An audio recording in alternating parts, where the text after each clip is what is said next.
Bonjour, aujourd'hui nous allons vous parler d'une thématique majeure pour les habitants de Montauban, c'est les transports en commun qui participent à la mobilité.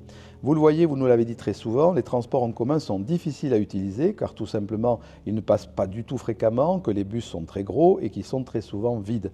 Comment faire pour améliorer cette mobilité dans Montauban en tenant compte de la cohabitation entre la voiture, la mobilité douce et les transports en commun?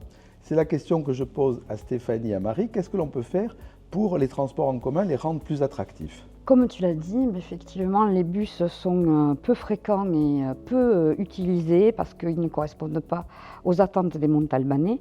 Donc après étude, nous allons mettre en place des bus électriques qui correspondront davantage à ce que les gens attendent. Ils relayeront tous les territoires, les hameaux, acheminés vers le centre-ville et pour permettre une mobilité beaucoup plus accessible à tout le monde.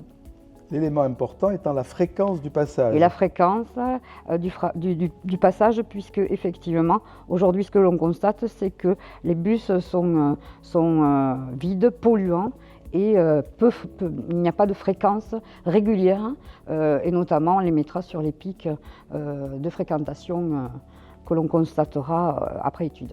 Et il y aura surtout des pôles d'intérêt pour ce transport en commun. Évidemment, venir vers le centre-ville, puisque ce centre-ville mérite d'être dynamisé, mais il y a aussi des endroits qui mériteront tout notre intérêt. La future zone autour du grand hôpital, dans lequel nous avons beaucoup de projets et qui devra être très bien desservie. Par rapport à la positionnement de la voiture, puisque la voiture est indispensable, 78% des gens l'utilisent, mais clairement, il y a une pression sur la ville qui est très importante. Qu'est-ce que tu penses, Marie, que l'on pourrait faire? La création de parcs relais sur les entrées de la ville, sur les axes entrants, donc ce qui permettra d'avoir un parking gratuit et un bus qui acheminera les personnes de ces parkings gratuits directement au centre-ville sans forcément s'arrêter entre-temps, sans du tout s'arrêter, ce sera le principe de navette. Voilà, et donc ça permet déjà de fluidifier la circulation dans Montauban. Ça a un impact écologique aussi important et économique pour l'usager, puisqu'il bénéficiera de ce transport gratuit avec un parking gratuit. Effectivement, ça redynamisera l'intérêt et l'attrait d'aller au centre-ville en laissant sa voiture à un endroit sécur, mais en étant sûr par cette navette d'aller vite au centre-ville et de ne pas être embolisé par les problèmes de parking. Par rapport aux tarifs et à la gratuité éventuelle de ces transports, quelle est l'attitude que nous allons adopter à Nouveau-Montauban?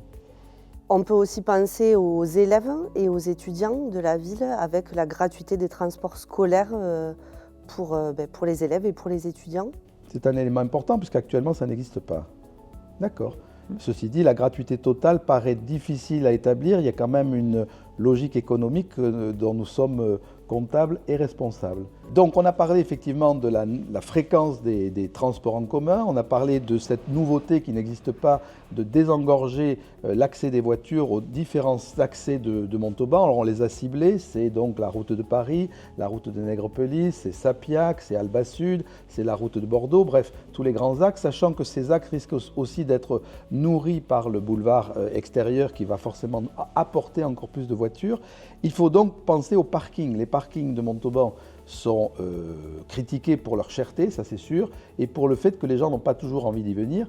Il nous semble qu'il y a une zone, quelle est la zone dans Montauban pour laquelle tu penses qu'il serait intéressant d'optimiser le parking? On peut penser à la place Lalac par exemple avec la proximité de la gare SNCF. Où on peut éventuellement essayer de créer un parking aérien plutôt, avec éventuellement la création d'une halle pour les commerçants et pour le marché de la place Lalac, et un stationnement supplémentaire dans ce quartier qui va être redynamisé.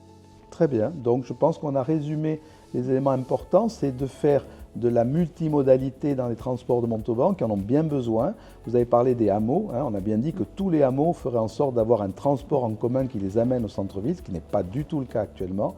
La connexion entre les parkings relais et les navettes gratuites vers le centre-ville, la dynamisation du transport en commun avec des navettes des bus de petite taille électrique, effectivement, et la création de parkings dans des zones que l'on veut revitaliser, et en particulier notre projet pour la zone de Ville-Bourbon et la place Lalac est un élément très important.